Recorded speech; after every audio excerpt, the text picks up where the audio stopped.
Good morning, everyone. Today we're doing a weekly update on the garden, and this is an overview from on top of the balcony we have in the backyard.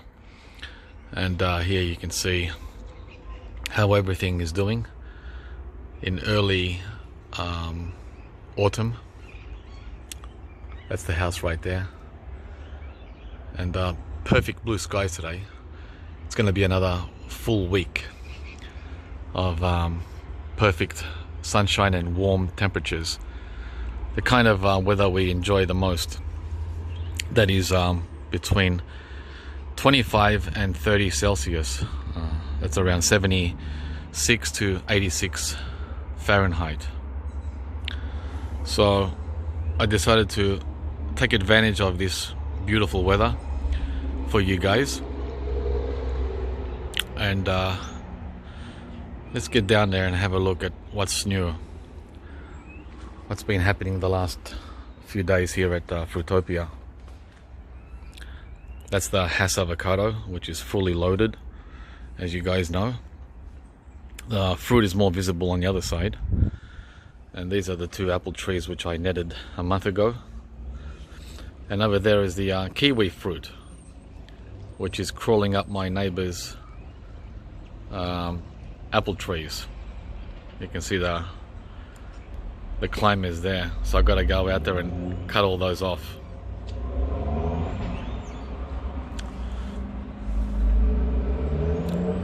So back there we have the ladyfinger bananas, and anyway, let's get down there, have a look, a close-up. We've been enjoying the jujube the last few days.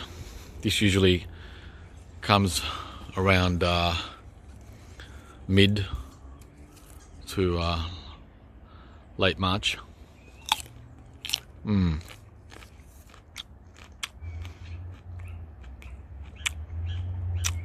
Jujube.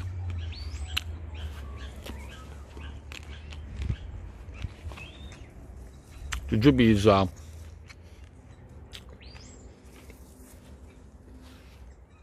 Chinese date.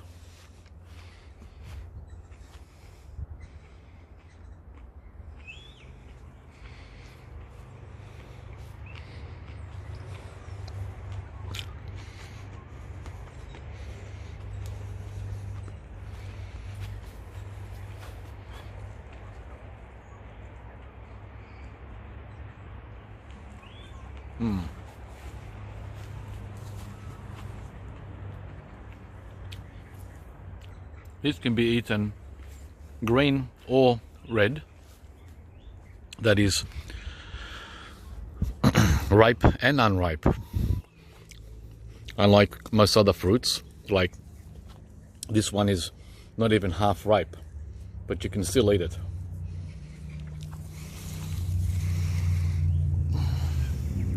You can still eat these guys. I'll show you what it looks like inside.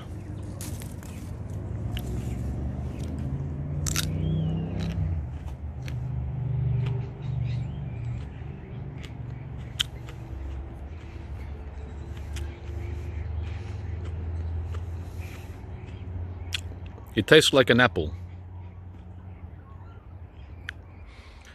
Because we have perfect conditions today, no wind, no clouds, no cold, no heat, I want to showcase some of the certain plants to show you their beauty and their magnificent growth over the last few months. This is the native Australian tamarind, which I've shown you a few times. Now it's standing at 4 to 4.5 meters. There's another angle for the tamarind. That's going to be a new canopy tree here, creating a new microclimate for these guys down below in the coming years. So it's going to get better and better as the tamarind gets taller and taller and wider and wider. One of my viewers told me to use one of these avocados. These are called cocktail avocados that fell from the house. You know how a few of them fell over January and February. Well, this one seemed to have been left alone by the critters. I didn't bring them in the house, I just left them around the trunk at the bottom, and they all perished except this one. So let's see what's inside of this cocktail Hass avocado. Well, that's what it looks like on the inside. Looks pretty good. Remember, this avocado is only 2.5, maybe 3 months old. Yeah, let's say 3 months old. So I don't expect it to be fully taste worthy, but you never know.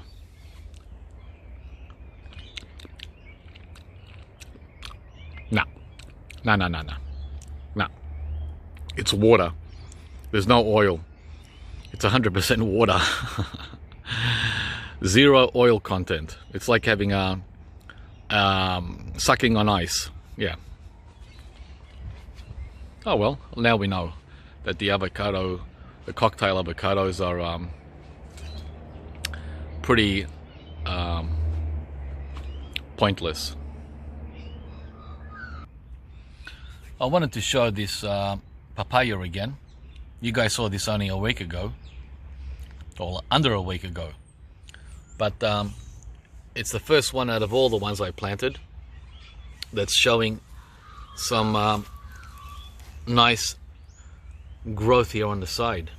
As you can see, it's the first one that's actually coming with some changes and a lot of young leaves. Look at that, tons of them. Let me put the lens on, wide angle lens. Yeah, you can see this is what I was hoping for like a couple of months ago. Some nice growth coming up here on the avocado, on the papaya. Did I say avocado? Sorry guys, I just woke up. I just hopped out of bed like 20 minutes ago. This is the torpedo variety. We'll see if we're going to get any torpedoes from this.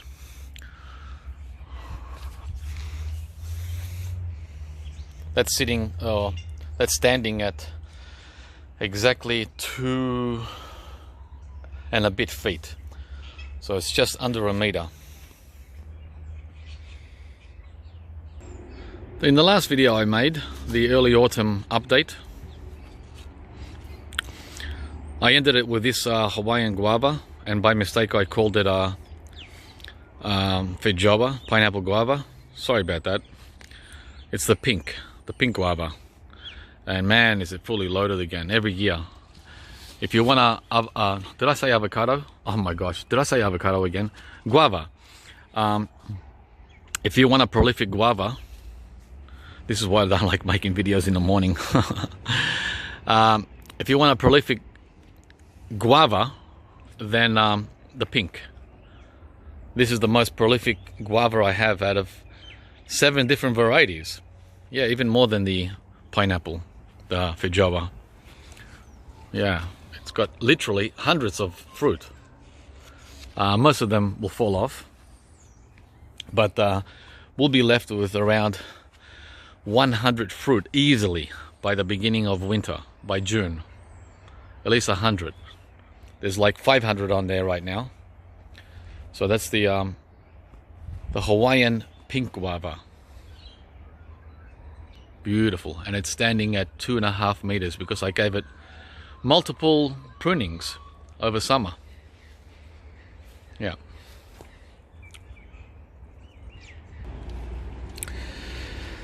This year the gyro persimmon has been a very, very quiet season. It's only given us 2 or 3 fruit, and last year it gave us about 50. So this variety of persimmon, 1 year it grows as a tree, pushes out new growth, and the next year it doesn't. Instead it pushes out fruit. And there's another one there. And this year is that year. 3. There's 3 fruit on it, maybe 4. It's hard to see because I'm basically in a sugarcane field. Yeah. So, and this is a semi-dwarf persimmon, the gyro. It's a giant version of the standard fuyu. It's basically a fuyu that has giant sized fruit.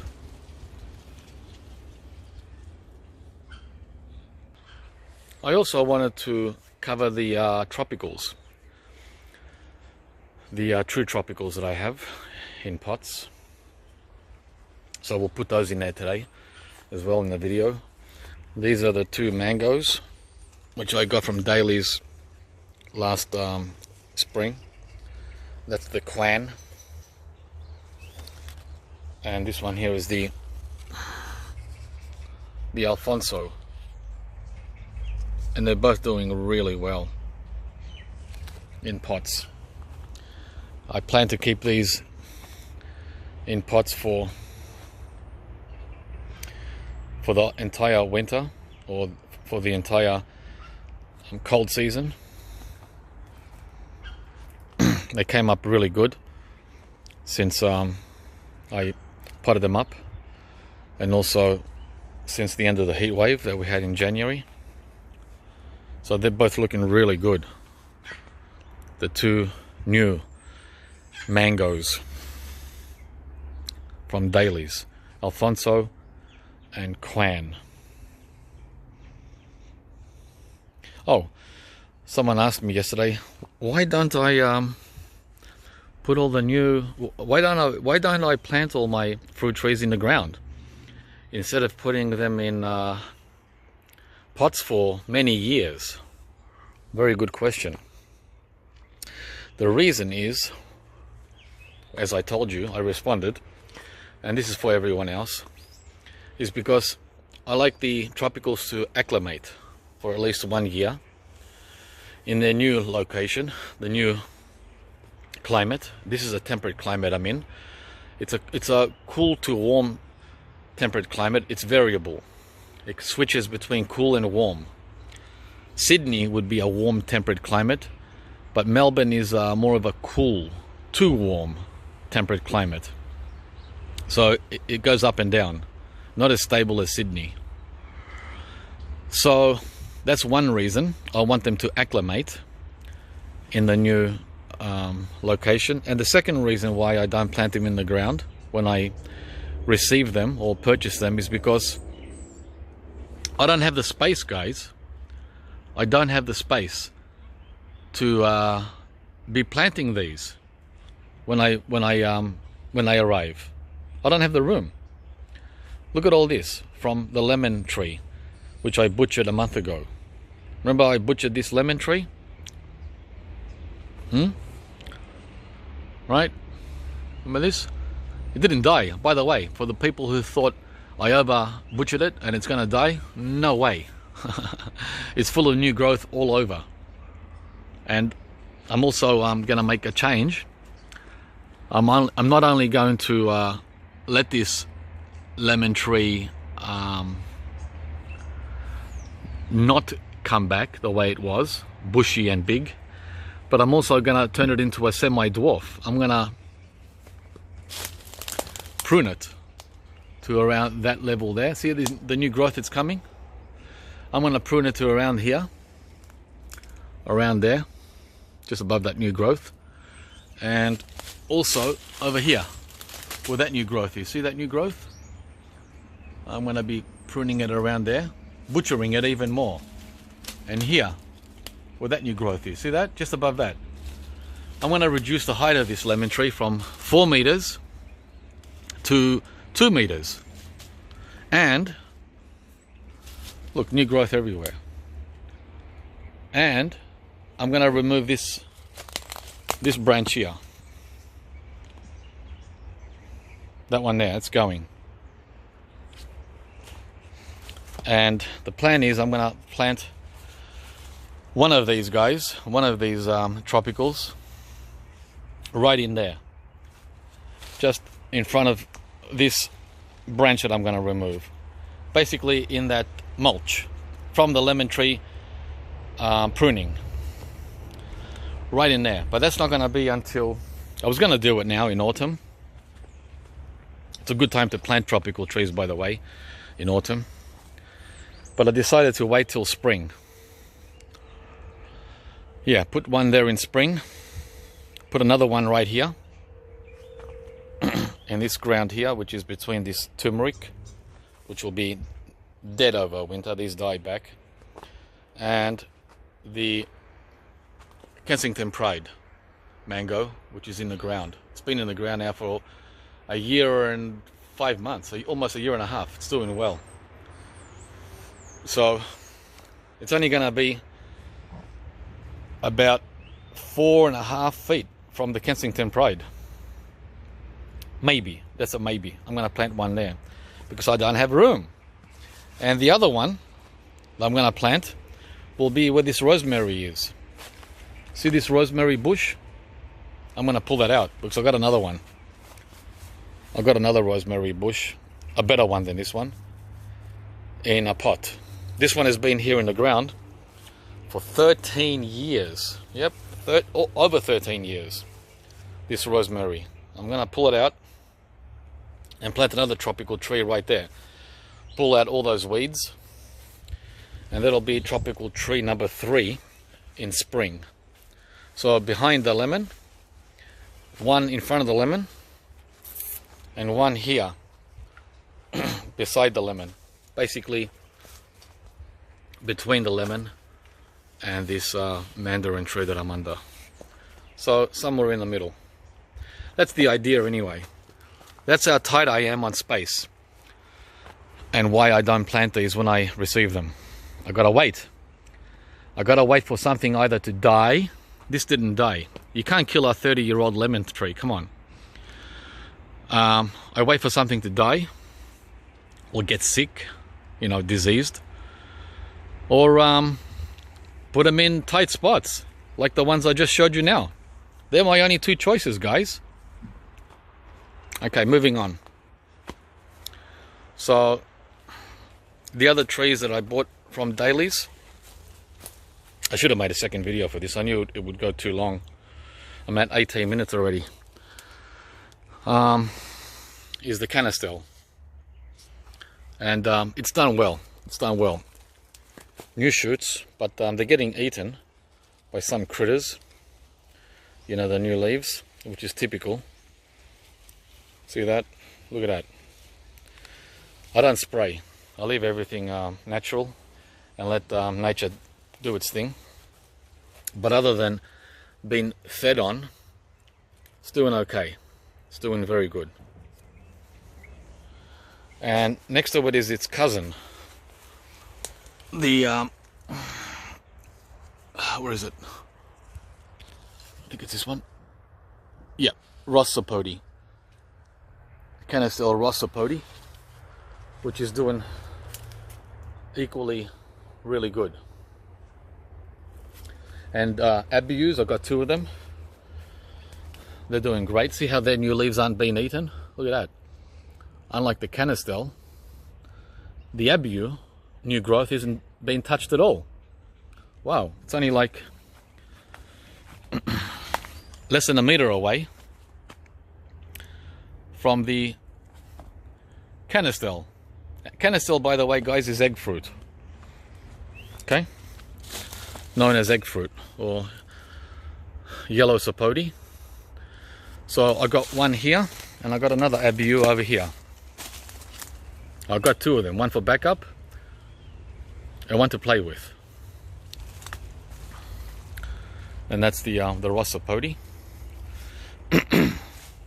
This is Pigeon Pea, which I also got from Daleys, just to experiment with And wow, look how it's shot up from a little stick down there.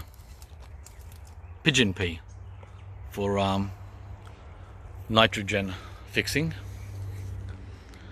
And then we have this backup Rollinia, which is Brazilian custard apple, which I got from Daleys.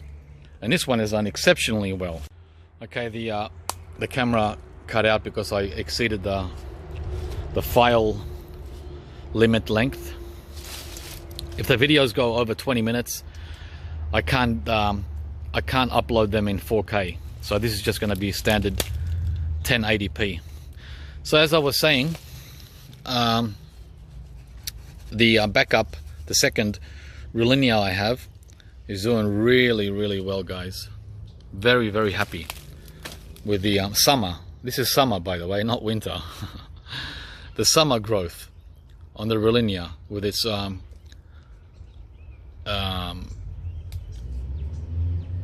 do you call it? Droopy leaves. Droopy. It always droops with the new leaves. So, and the other Rollinia I have, Rollinia number 1, is back there. I put that in the ground back at the end of spring. So that's been there since October. And it's doing equally as well as the Daleys. And then we have this guy here, which is a Soursop, Kyogle, from Daleys farm. Look at it. Look how nice this is doing too. Soursop. I forget how to say it in Spanish. I think it's guanabana. Guanbana. I forget how to say it. But it's famous or well known for its cancer curing qualities. The best cure for cancer though is just being on a plant-based diet rather than fooling around with or risking meat and dairy, and then hoping that this guy here will help you.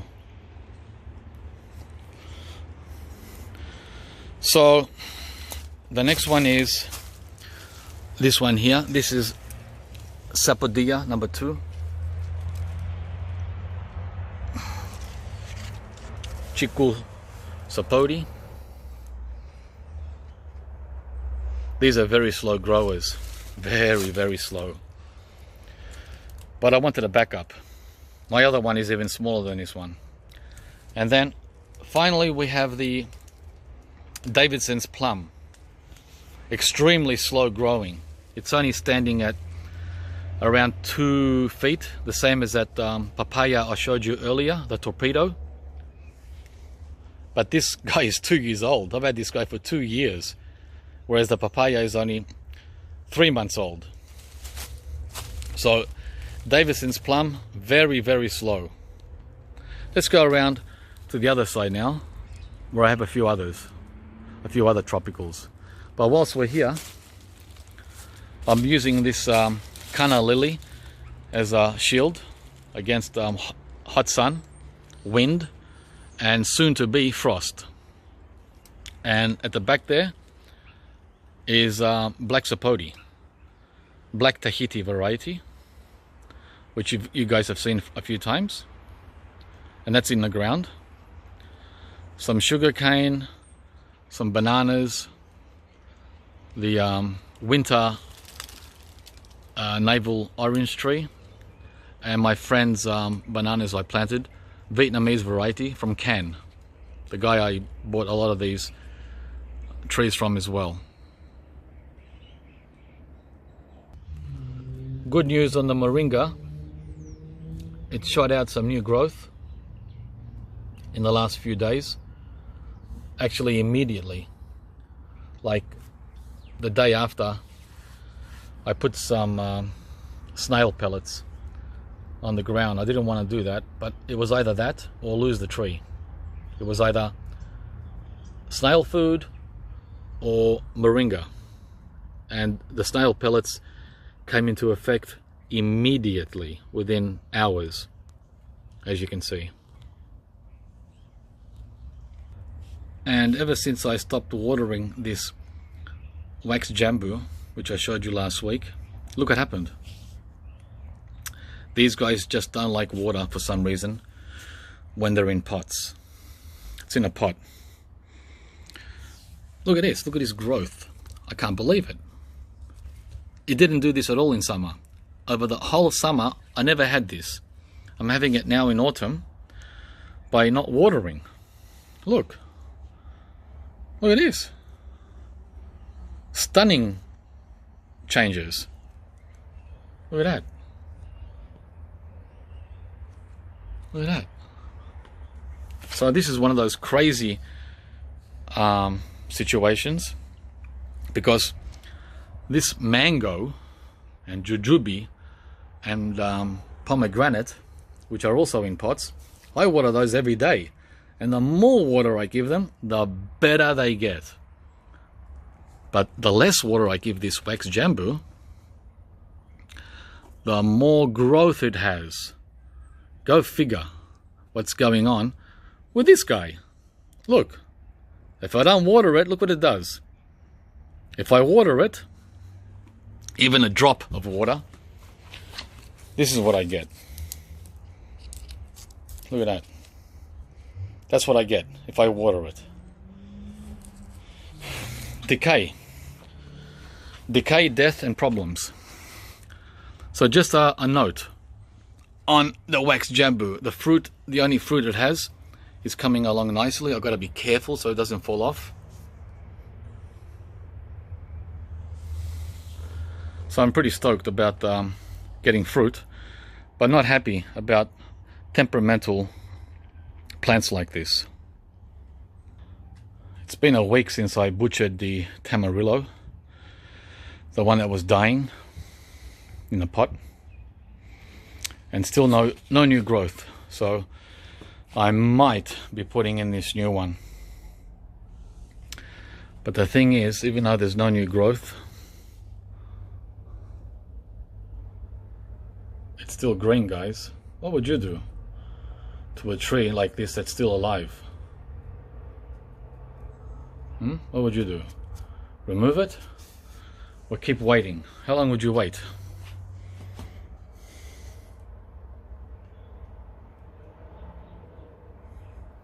Still green.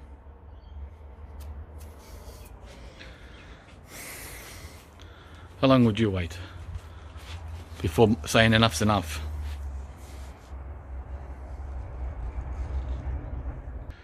We got our first dragon fruit flowers on the weekend.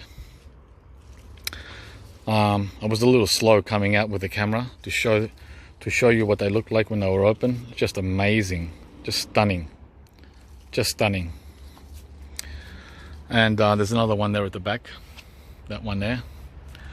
One opened on Friday and the other one opened on Saturday. Yep, beautiful.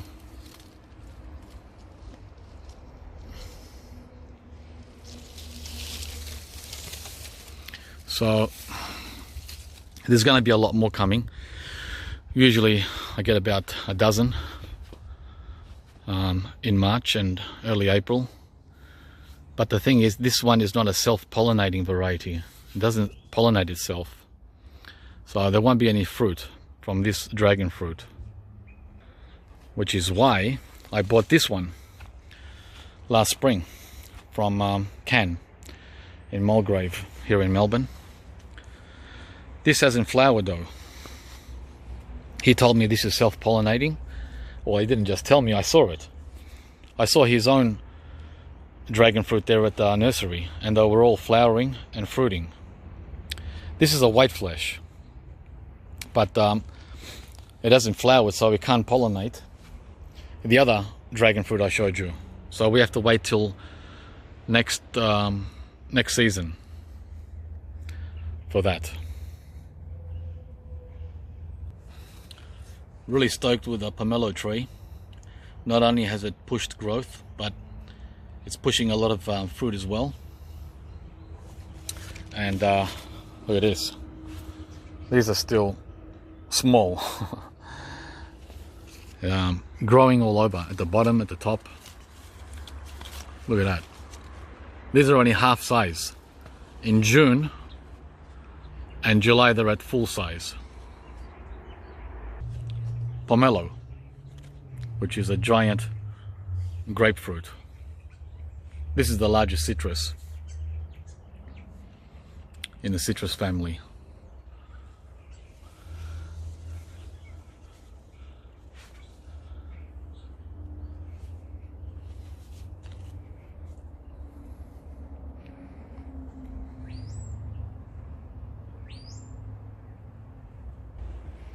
Excellent update on the lychee. Check this out, guys. Instead of fruiting for us, which I thought it was gonna do about 2 months ago, because it was holding small fruit, it dropped the fruit, and instead of that, it did this in the last 2 weeks. Look at that. The lychee has gone nuts.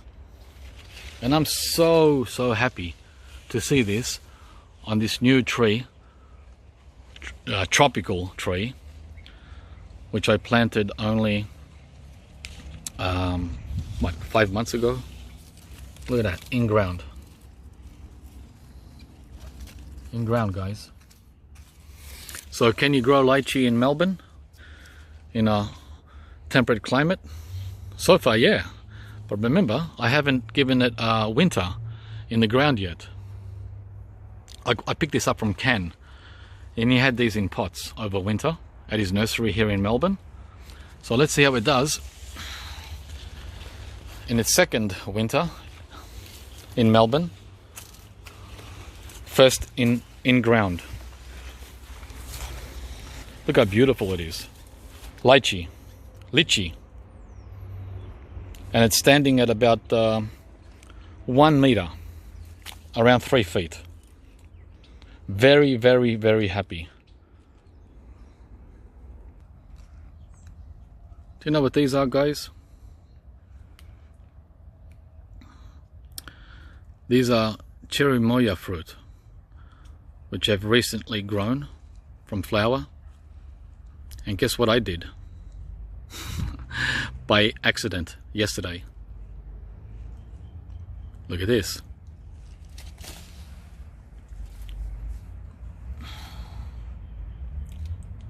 I pruned them off.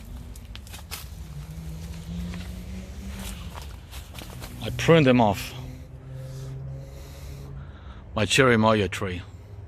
Right there. And there. Why did I do that? Well, because I'm an idiot. That's why. So I'll confess that I'm not the smartest or the best gardener. That's for sure. It takes a lot for a guy to say that, but I will confess it. I accidentally cut off these branches. Well, I didn't accidentally cut off the branches. I intentionally cut them off, but I accidentally did not notice that they were holding fruit until it was too late. So whatever you guys do, do not call me to prune your fruit trees. Oh man, I was so annoyed with myself. But thankfully there's plenty of other fruit still coming. There was about a dozen actually, and now we're down to around 10 because of that boo-boo. So they're still there, still have a few left, but how stupid not to check before cutting. Yep, we all make mistakes. The thing is, I have a habit of cutting lower branches on trees. I don't like hanging branches. See that? That's what I want. I want an open space below the canopy. I don't like drooping branches hanging on the ground. like the avocado. See the avocado? I don't like that. But with the avocado and citrus, you have to have it. There's no way around it, because if you don't, the trunk will get burnt. The trunk on citrus and avocado must not be exposed to the sun. Cherimoya is different. Cherimoya is different. But I didn't check for fruit. Oh man, I'm still really annoyed with myself. Anyway, we just keep on marching on, guys. And since we're here, we'll continue to the, look how well the what's it called, Monstera deliciosa is doing. The one I planted in the ground last winter. Look at that, beautiful, huh? Since we're here, we'll have a look at the tropicals from the other side. This is the Rollinia that's in the ground that I was showing you from over there. They're the true tropicals, all in pots. There's about a dozen. And they're all doing marvelous, 10 out of 10.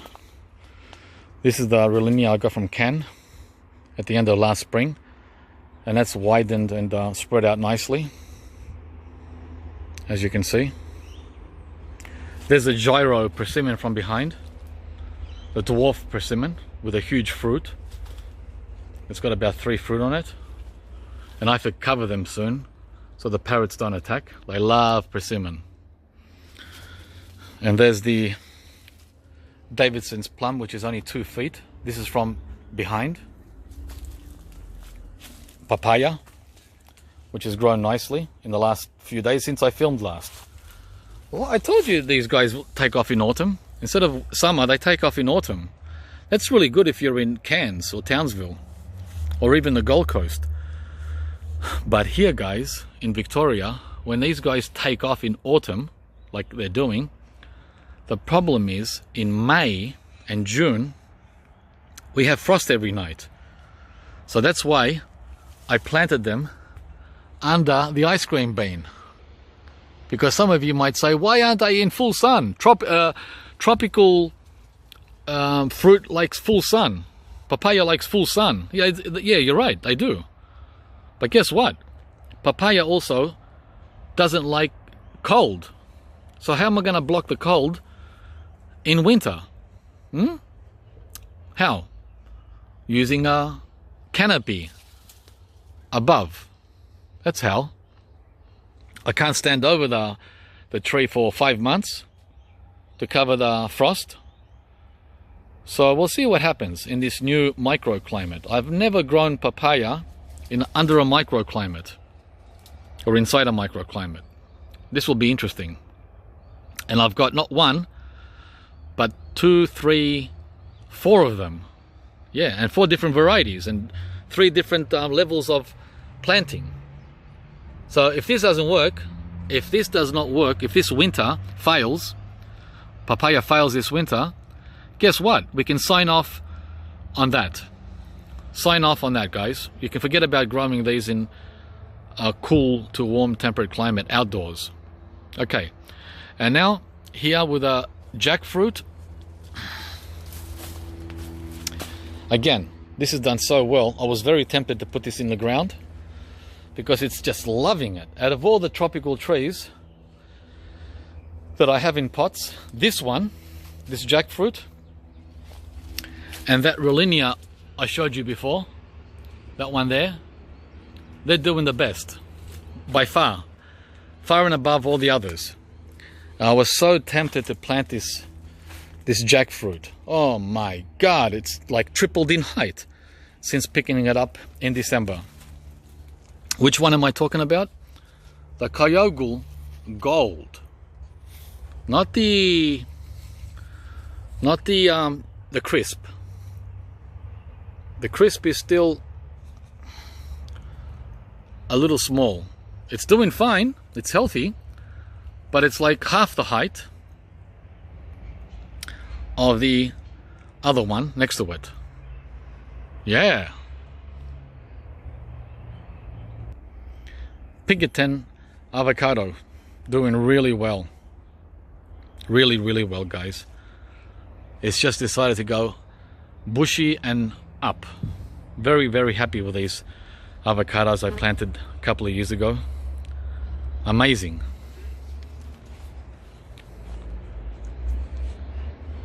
Pinkerton. All of them are doing so well. But remember, the key to success with these guys is how you plant them. That's what it all boils down to. Not weather, not the weather. Because they tell us you can't grow avocado. They don't do too well in the cold. Actually, you can grow these in Tasmania. Yep. So it's not where you're planting them, it's how you're planting them. That's the key on success. There's so much easier. Okay, the file limit was reached again on this phone, so I have to make a third part now. As I was saying, the avocados are so much easier to grow than the mango. So much easier, night and day. The current challenge I have is getting these guys to work here in Melbourne. In ground, we're talking, not in pots. In ground. It still has fruit hanging on. I don't know what it's going to do with it. The Kensington Pride and the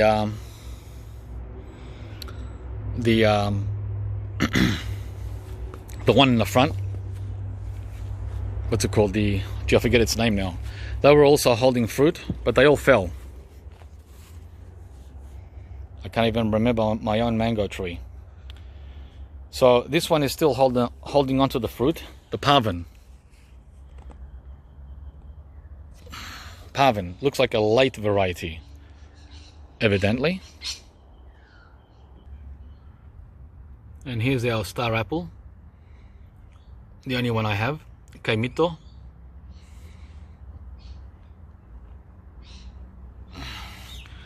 I showed you this about a month ago, and boy, it's doing so great, so great, so good.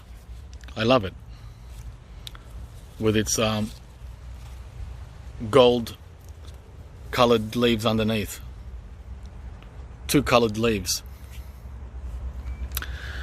You're seeing it now in full sun. Last time I think I filmed it in shade. You can see how well it's doing in full sun in a pot. All these are in pots. These are all from Daleys. Star apple, not star fruit, star apple.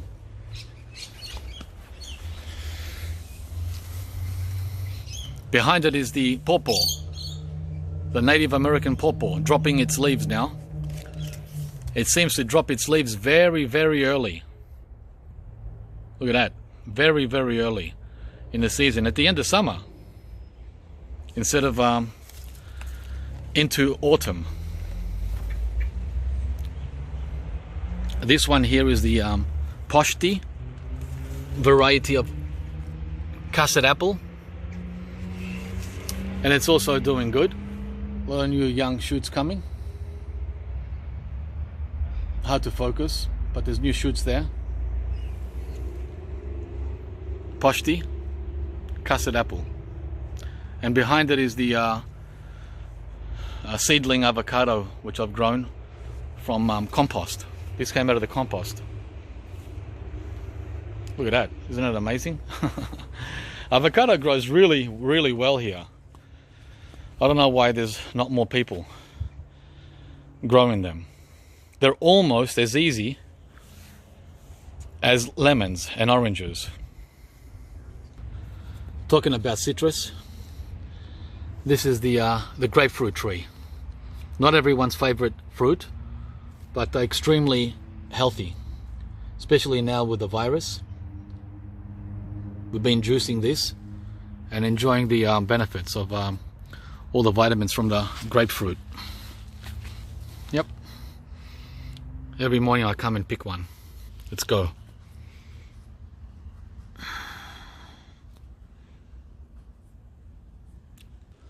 And back here behind my little workstation, where I have pots and other miscellaneous stuff for planting, along the back fence, I have another Tamarillo.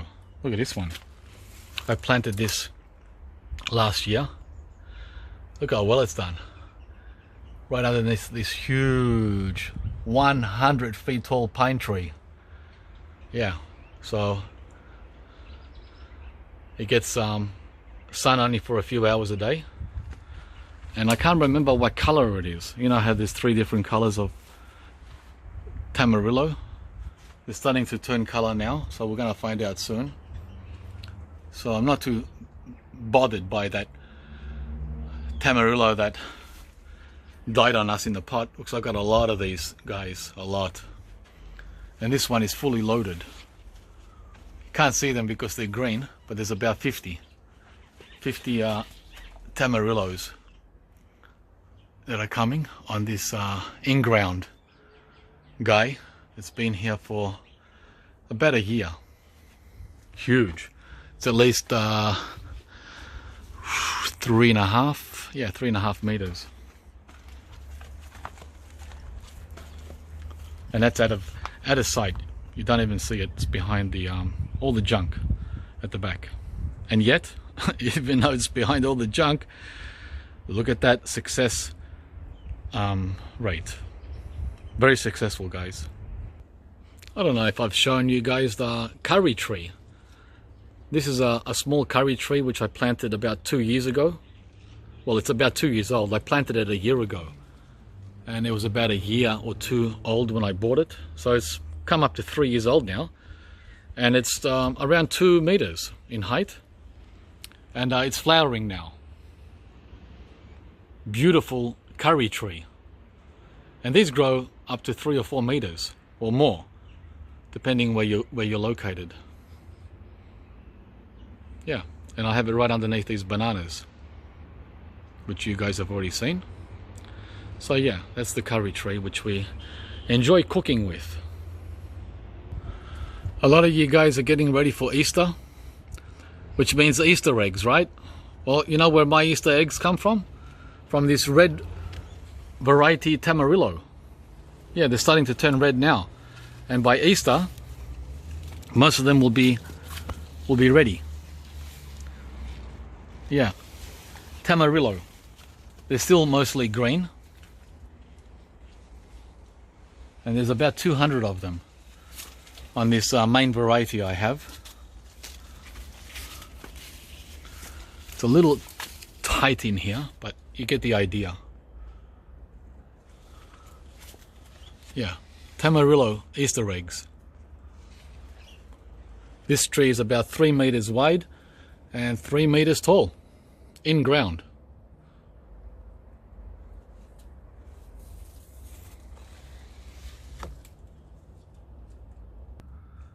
I wanted to keep the video under 1 hour. So even for some of you hardcore viewers, subscribers, even 1 hour might be a bit long. This here is a surprise. I'm going to finish it off here. This is the Pomelo tree from Vietnam, Nam Roi, and it's flowering. It didn't give us any fruit in spring. It usually flowers in spring and fruits in spring, but not this year, or not this season. It decided to drop its flowers and baby fruit, and I thought, no Nam Roi, no Nam Roi for 2020. But it surprised us by throwing out what looks like half a dozen flowers. The Vietnamese pomelo, the little baby one we have, which is only about 4 years old, maybe 5 years old. So there's a chance we might get some fruit from the Nam Roi. Okay guys, I'm gonna pull the plug here. I can keep going for another hour if I was allowing myself, but I know many of you are tired by now. Thanks for watching, and please put a like and subscribe if you haven't, and we'll see you from the next video. This is the Gurumichama coming up with its second round of fruit. very soon, which means I have to cover it again with a net. Round 2 from the Gurumi Chama. And next time we see you, some of the first lemon guavas should be ready. Yellow strawberry guavas should be ready, yeah. Okay guys, see you from the next video.